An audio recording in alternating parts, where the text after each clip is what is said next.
个是新的年，一个是农历的年。每一次新的年的开始都是我们转变的契机啊！我们一起同声祷告。天父上帝，我们满心感谢赞美你。在农历年过后，我们弟兄姐妹齐聚在你的圣殿，我们要敬拜仰望你。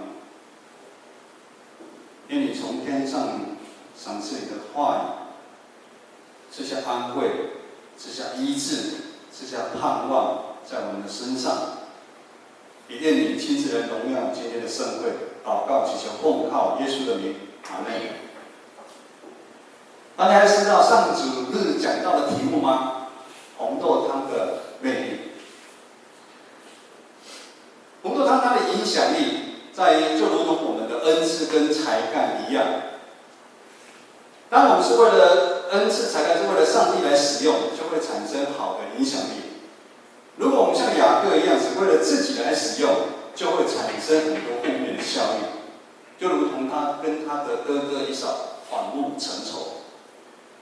新春礼拜，志梅牧师谈到雅各面对怒气冲冲的以扫，当雅各不再是为了自己而闪躲，而是为了上帝愿意谦卑自己的时候，他就能化解跟他哥哥以扫多年来的心结。雅各的转变绝非偶然，也不是一件容易的事情。到底雅各发生了什么事情？他会从此考虑自己的好处，而变成处处依靠上帝呢？今天我们所读的经文的主角就是雅各。当雅各还在妈妈肚子里面，耶和华上帝就这么说：两国在你的腹中，两族要从你身上分立。这族必强于那族，将来大的要服侍小的。在这段上帝对这两个兄弟的应许中间，大的要服侍小的，这种是违背我们传统、我们自然的一个传统的方式。我们看不懂上帝为什么要这么做，看似对雅各的祝福，却也是雅各一生麻烦纷争的开始。首先，雅各用他的技巧、他的智慧，刚刚讲到马牧师是看英文讲中文，传道是看台语稿讲中文，厉害吧？拍拍手一下。如果你觉得有一些中文是怪怪的哈，就是台语卡住卡不过来。首先，雅各他用他很奸诈的智慧，他用一碗很普通的红豆汤换到长子的名分。接着在妈妈的安排之下，他用那个料理骗到那个属于长子的祝福。又一次受骗的以扫，他非常的生气，他落下狠话，他说：“当我父亲过世之后，我一定要把我弟弟杀了。”之后，雅各在妈妈的安排之下，两手空空离开家里，去投靠他的母舅拉班。一路行程其实非常的辛苦，在以往，现在也是在过年期间，大家南北奔波，其实塞车什么等等都非常的辛苦。他来到母舅的家里面，他希望得到一点点的安息，一点点喘息的机会。但是他在母舅家里面呢，他工作了20年。这20年的时间，他被舅舅，他的母舅，自己的母舅，就是妈妈的大哥，给他骗了10次，甚至骗了10次。母舅讲的话都不算话。其中，他为了他的2个女儿，他工作了14年；为了羊群，他工作了6年。可是如今，他又听到舅舅的孩子们说：“雅各把我们父亲所有的都夺去了。”哇！在异乡投靠，虽然是母舅，可是听到母舅的孩子这么想，雅各见母舅跟这些孩子们对他的态度渐渐的改变，不像从前对他这么热情，雅各开始担心起来。这个时候，耶和华上帝的话临到雅各说：“你要回去，你要回到你祖先的地方，到你本族那里，我必与你同在。”雅各就赶快带着妻女一切他所走的羊群，就赶快回家。回家是一件非常开心的事情，就像我们今天很开心看到正阳回我们，这叫舞会当我考神学院，当传道人之后，要回母会是一件非常非常的困难，尤其要当正阳牧会之后，要回到建成，那真的是难上加难。就像我要回到母会民学长老下来是非常非常的困难。回到故乡，大家都不辞辛劳要回到故乡，坐飞机、坐船，就是要回到故乡。可是雅各他首先要面对一个很大的问题，回到故乡，他面对他大哥以扫。他曾经好几次在欺骗他大哥，得到他长子的祝福。如今，以扫带了400个人来迎接他，这要如何是好？如同好像以扫闹了400个人要来追杀他一样，雅各非常的担心。今天的经文22节到23节说，雅各趁着天色慢慢暗了。他觉得比较不会危险，就赶快带着2个妻子2个婢女，还有11个孩子，以及所有人先过到河的那一边，他自己再回到河的这一边。雅各到底在干什么？雅各其实内心非常的害怕，他觉得明天就会碰到他的哥哥。雅各在打什么如意算盘？雅各在想，如果以扫攻过来的话，他在河的这边，他还可以赶快绕跑。此时的雅各虽然他有那么多的家庭，那么多的财产，他应该是要高兴欢喜的。但是雅各要面对他这一辈子最大的敌人，就是他的哥哥以扫。以扫在这20年当中，仿佛影子一样，如影随形在他每一天每个时刻。这时的雅各他需要一个安静的时间，安静的空间，因为雅各他对未来一点把握都没有。在我们真实的社会当中，尤其在现在快速的社会，常常很多事情我们都没有把握，以至于我们有很多的担心、烦恼、睡不着的经验。我们很羡慕小孩子一躺就睡着了，我非常羡慕子安，小孩子不管怎么样，一躺就睡着了。现在的教育教我们说不要输在起跑点，可是，在我们每个人生在旅程的转变当中，不都是一个新的起跑点吗？在这新的一个起跑点，好像我们不赶快争取到一个有利的位置，我们就会失去一切。但是我们知道，这个世上有一些事情常常没办法按照我们心里所想的来进行。我们从小就活在需要被看见、被肯定，在竞争比较之下来成长。上个礼拜传道分享到老二情节，我想这边如果是家里老二，可能多多少少会有一些老二的情节，以至于我们内心深处常常有一个声音跟我们说：“快跑，快跑！”我们常常不愿意面对现实的考验，我们常常碰到问题，我们就讲逃避，我们就生气，我们有很多的借口，我们逃避我们需要负的一个责任。特别是在现在，好多人逃避他所该负的家庭的一个责任，特别是在一个团体的当中，我们不想负我们自己的责任，因为我们的心中，我们永远以自己我们的心中为出发点。我们看身边所发生的一些问题，自己的想法永远是对的，别人都比我差。我们常常关心自己的需要，我们常常关心自己的感受胜于别人。其实我们知道，在这样生命的一个旅程当中，我们的生命有时已经失去了方向，有时我们自己觉得活着浮浮的。我想你们经历会比我们更早，我们的年代更早，因为你们现在的资讯更发达、更快速，你会突然觉得好像心里好空哦，浮浮的，有时好，有时坏，只是我们自己不想承认而已，或者是说我们承认又没有用，我们不知道要如何是好。而且我们可能只有自己继续依靠我们自己的能力、我们的才干，这是我们的骄傲。我们就好像雅各一样，一生发生了许许多多的事件。我们跟雅各一样，我们爱争取，我们想抓取一些东西，我们常常不知不觉当中在欺骗，我们逃避。有时候我们骗人的，反正我们被欺骗。我们碰到很多的艰苦的事情，我们受伤，我们又再一次的逃避。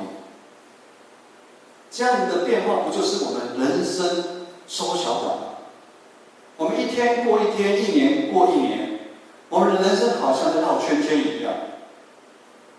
或者是有时我们明明知道前面没有路，但是我们就是不愿意承认我们的欠缺，我们的不足，我们的有限，我们停下脚步来，我们一样要继续往前冲，冲过头破血流。其实，在这样的状况底下，我们已经非常非常的累了。在我还没遇见上帝之前，在工作十几年之后，就好像一个机器一直在转的时候，真的非常非常的累。你真的会觉得你非常非常的累。我们也可能经过像雅各一样20年的打拼，我们有妻子，我们有一个家庭，我们有许许多多的存款积蓄。我们可能在社会上面有一点小小的地位，我们有一些的知识，但是我们目前的心境会不会像雅各一样，内心总是觉得有一个阻碍，一个永远挥之不去的困扰，困扰着我们。我们有时现在就会问，到底我们这一辈子活着，到底是在为谁辛苦，为谁忙啊？我们真的需要好好的想一想。雅各知道，他虽然有好的头脑，但如今雅各也真的需要好好的想一想。雅各回想过去他的父亲以撒对他的祝福，被迫离开故乡，在伯特利，他第一次遇见了上帝。上帝亲自对他的应许，会带领他平安的回到故乡。在母舅艰苦工作的期间，他不断的被欺骗。我们可以想象一个画面，雅各不知道流了多少个眼泪，也是因为上帝跟他同在，赏赐他许多的智慧能力，让他当初一个人空手离开故乡，如今满满的要回去故乡。雅各渐渐感受到，上帝竟然在他的生命中有这么大的分量。雅各心里面问：为什么我以前我可以感受不到上帝的存在？因为过去的雅各只看到自己，看的都是自己。此时的雅各好像在做一个深深的悔改以及祷告，特别是当人走投无路的时候，他的祷告是最真实的。今天的圣经节24到25节这么说：当只剩下雅各一个人的时候，有一个人来和他摔跤，直到黎明。那人见自己胜不过他，就摸了他的大腿窝一下。雅各的大腿窝就在那人摔跤的时候扭了。其实那个人是赢雅各的。就在那个时候，雅各一直在回想，在做祷告的时候，突然间有一个人的形象，这是上帝的一个使者，用了人的形象，将他压在地上，要跟他摔跤。使者后面的意义代表是上帝的同在，上帝在回应雅各他的祷告，上帝要帮助雅各放下凡事一定要赢的一个心态，帮助雅各脱离他长期受他外在肉体的一个捆绑。他很在意他外表的东西，他让雅各不要再做那碎的匣子。上帝要带领雅各重新认识自己，让雅各看见他自己的软弱，他是有限的。在抓之前，上帝要他先学会放下。其实我们知道雅各最大的问题是谁？是以扫吗？其实不是的。我们常常说最大的敌人是谁？这个尤其做业务的会说最大的敌人就是自己。其实雅各最大的问题就是他跟上帝之间出了问题。虽然这20年来雅各有几次遇到上帝的经验，但是雅各祷告归祷告，他依然用他自己的自由意识在生活。圣经解说，上帝突然间摸了雅各的大腿窝。我们今天真牙啊，脚也好，力气差很多了哦。大腿窝其实是我们的力量的来源啊。上帝知道雅各他常常靠他自己的孔武的有力，雇佣人其实非常有力，他常常用他认为最好的本领，他的智慧，他的一生就是这样子。上帝要将雅各自认为他最有本领的这些东西拿掉，那雅各承认他已经完全输去了。雅各需要先调整他跟上帝的关系，才有办法解决跟人的关系。常常我们没有办法解决人的关系，是我们跟上帝的关系没有处理好。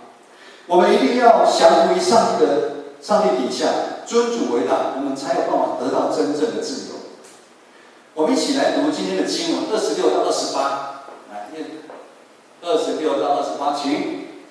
那人说：“天离明了，容我去吧。”雅各说：“你不给我祝福，我就不容你去。”那人说：“你叫什么？”他说：“要叫雅各。”那人说：“我的名不要再叫雅各，要叫以色列，因为你与神两个叫你都得胜。”当雅各失去了他所倚靠，他觉得他那个木板浮木，他就可以倚靠了。如今他能抓的就抓住上帝。这次的雅各他死缠烂打，就是不让上帝离开。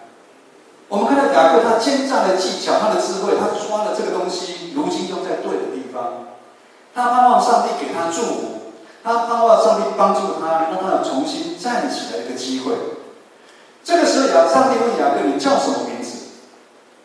我想每一个人，父母亲给你取名字的时候都有特别的意义。这个年代比较没有人取名，怎么叫做一个女生叫招娣，哦，现在年代如果取招娣，你马上去改名字了，为招娣。以前的招娣都希望下一个妈妈生孩子可以生一个弟弟。每一个人的名字都有一个意义。我们都希望我们活着的时候能跟我们的名字一样。其实上帝对我们的名字，他怎么可能会不知道？上帝问雅各的动机只有一个，要让雅各知道，再一次认识自己，你就是那个爱抓、爱骗的雅各。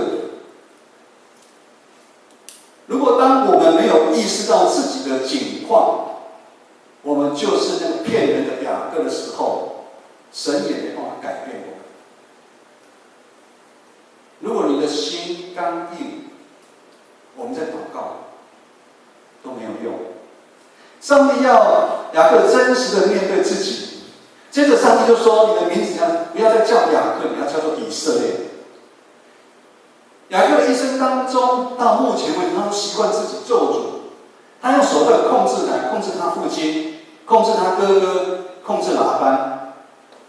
但是当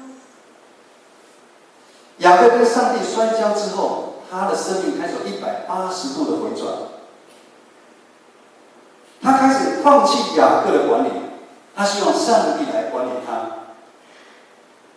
以色列的名字就代表是上帝管理，上帝掌权，我们的主权都属上帝。这时候，上帝其实不只给雅各新的名字，主要是他愿意除去雅各过去所犯的一个罪恶。当上帝愿意给我们机会，我们就有力量面对新的大路。接着31节又说，当太阳出来的时候，光代表新的生命，新的一天的开始。雅各有发生什么事了？雅各的腿瘸了，代表旧的雅各已经死去了。那位常常靠自己的力量、智慧在做事的雅各已经死去了。虽然外表瘸了，但是雅各心灵的生里面，他得到了医治，他得到了自由，得到了解放。他用以色列新的名字，要面对新的一天。这是雅各转变的契机。雅各要用他新的名字、新的身份来面对他的哥哥以扫。第二天，刚讲天亮了，雅各就放胆面对他的哥哥以及那400个来去迎接他的人。雅各改变计划，前面有讲雅各本来用什么计划？雅各本来是要站在最后面，这个时候雅各改变计划，他站在最前面。雅各不再闪避，雅各真正改变自己，愿意为他们的妻小他来牺牲自己，愿意跟以扫面对面讲清楚。其实这时候雅各他深信。雅各这时候的信心就如同亚伯拉罕献以撒一样，他相信上帝必与他同在，他有这样的一个确信。雅各放下他的身段，他谦卑他自己。圣经解说他1年7次俯伏在地上，才靠近他大哥以扫。他跟他大哥承认他以前的不对，他求以扫原谅他。各位弟兄姐妹，在我们真实的社会当中，其实很多的家庭的纷争，或是很多教会里许多的事件，这不就是我们所希望看见很好的一个结果吗？传道不知道如今还有什么事情阻碍你跟上帝的连结？是肉体的情欲、眼部的情欲，还是今生的骄傲呢？我们还要继续让这些东西控制我们一辈子吗？我们难道不想把这些包袱重担卸下来？我们到底还要背多久？我们不要再任性。约翰福音3章16节说：“神爱世人，甚至将他独一的儿子赐给他们，叫一切信他的人不至灭亡，反得永生。”愿意原谅雅各过去靠着肉体所犯的罪过的上帝，如今也愿意为着我们，将他的独生爱子耶稣基督钉在十字架上，用他的宝血洗净我们什么？洗净我们以前的骄傲，我们以前的害怕，我们以前很爱面子，我们以前的嫉妒，我们的纷争。因为我们的名字不再叫做雅各，我们不再是那个爱欺骗、爱抓的雅各。各位弟兄姐妹，我们可以不要再叫雅各吗？哥林多后书5章17节说：“无论谁，一旦有了基督的生命，就是新造的人，旧的已经过去，新的已经来。”当我们心里相信，口里承认耶稣为我们救主的那一天开始，一切就不一样。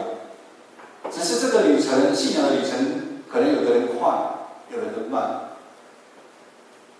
如今我们都有一个新的名字，我们的名字都要叫以色列。上帝是我们生命的主宰，上帝必与我们同在，上帝是我们的盼望。那个曾经爱依靠自己能力救的雅各，那个曾经爱依靠自己的能力那个救的历劫传道，那个曾经爱依靠自己的能力、自己的智慧、聪明的知美牧师，都已经过去了。弟兄姐妹，我们要成为一个常常将耶稣基督的新衣穿在我们身上，因为这个新衣是我们是按着神的形象所造的。如今我们是属基督的，我们都是上帝的宝贝，我们都拥有属天国尊贵子民的身份。我们要常常意识到我们的身份是不一样的。我们虽然活在这个世界上，但是我们却不属于这个世界。各位弟兄姐妹，新的一年已经开始了，这是我们建成教会，也是我们每一个人转变的契机。我们不要输在起跑点了。在人生每一次的转变当中，都是一个新的起跑点。对于建成的教会来说，我们在这个社区的每一天都是一个新的起跑点。只要我们建成教会还在这边的一天，我们就有责任成为这个社区的光和盐。我们的弟兄姐妹都要活出基督馨香之气。馨香之气怎么来？我们要彼此相爱，我们要学习忍耐，我们要在教会学习服侍，我们要学习为主做见证。对每一个弟兄姐妹来说呢，只要主耶稣基督赏我们在世上还有一口气的时候，就是我们新的一个起跑点。我们的生命当中去为主做见证。学生，你也要在学校里面为主做见证，你要用功去读书。以前的所谓品学兼优也是很重要。我们考试不要作弊。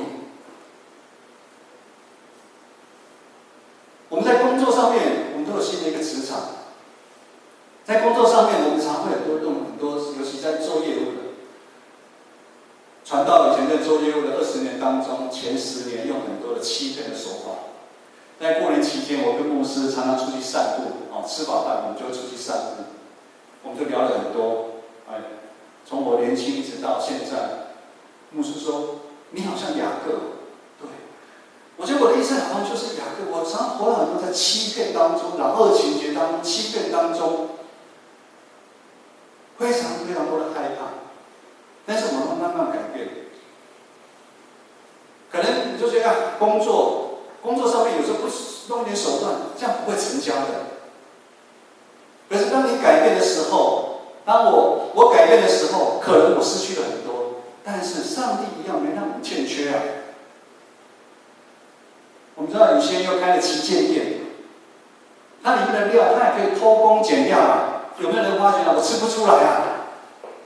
跟着他是他对自己的负责啊，他向上帝的约定啊，他要让每一个人吃的都是非常有幸福的。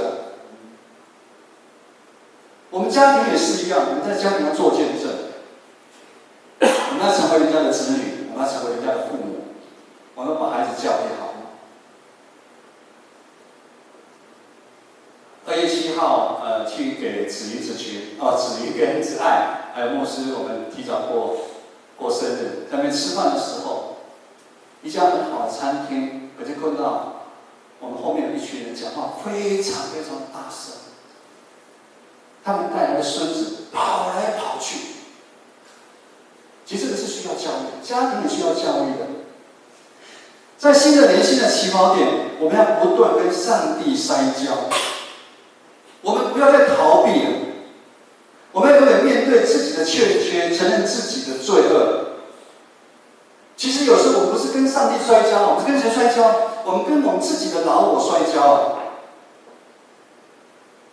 在准备这边讲道的时候，传道其实真的很好过瘾。为什么？在写讲章的时候，常常这边讲他就先跟我讲话，在这个当中，我也在跟我自己的老我来摔跤。我在反省我过去，我也在看看我跟牧师我们在建成教会，我们的用心够不够？我们有没有成为一个好牧者？我们有没有办法带领弟兄姐妹？会不会哪个弟兄姐妹他都已经过得不好了，他生病或者怎么样，我们不知道的。我们常常是跟自己的老我在摔跤。求神让我们在新的一年里面，我们有更多跟神摔跤的机会。我们要像雅各一样，得不到这个祝福，你祝福不给我，我不让你走；你不让我的生命改变，我不罢休。我们要有这样的气魄，因为只有经历这样完全的更新、才有转变的契机啊！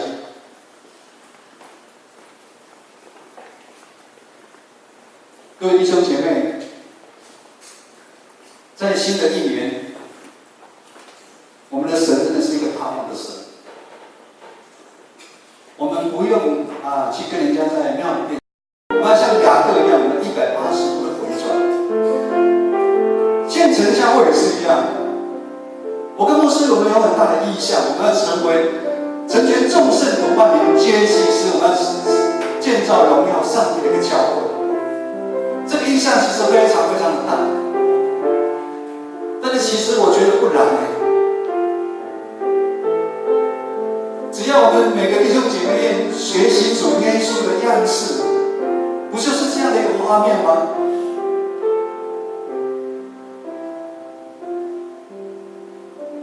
各位弟兄姐妹，在我们的生命有人碰到黑暗的时候，你要知道，主耶稣是你唯一的拯救。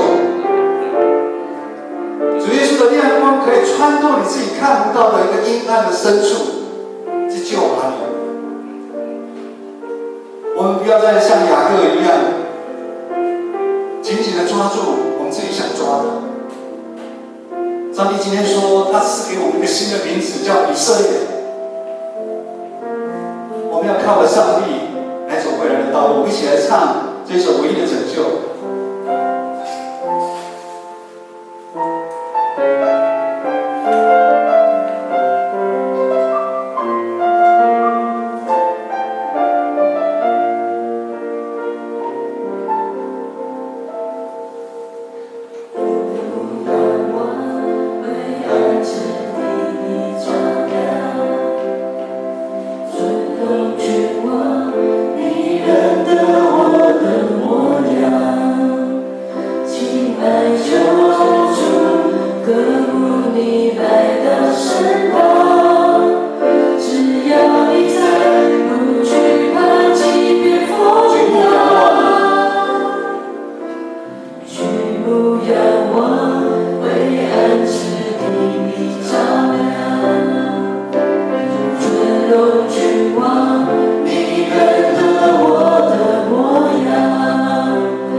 只要你在，不惧怕。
战胜一切，荣耀归你。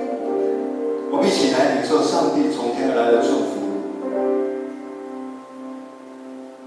上帝说：“我们不要再叫雅各，那个爱装爱骗、担心害怕的雅各，从今天开始要死去。我们有一个新的名字，叫做以色列。这是一个上帝与我们同在、上帝掌权的一个新的一个名字。从今天开始，我们要带着这个新的一个身份，如鹰展翅飞翔，来面对未来的道路。愿主耶稣基督的恩惠、上帝的恩典、圣灵的保守看顾，从今时到永远。阿们。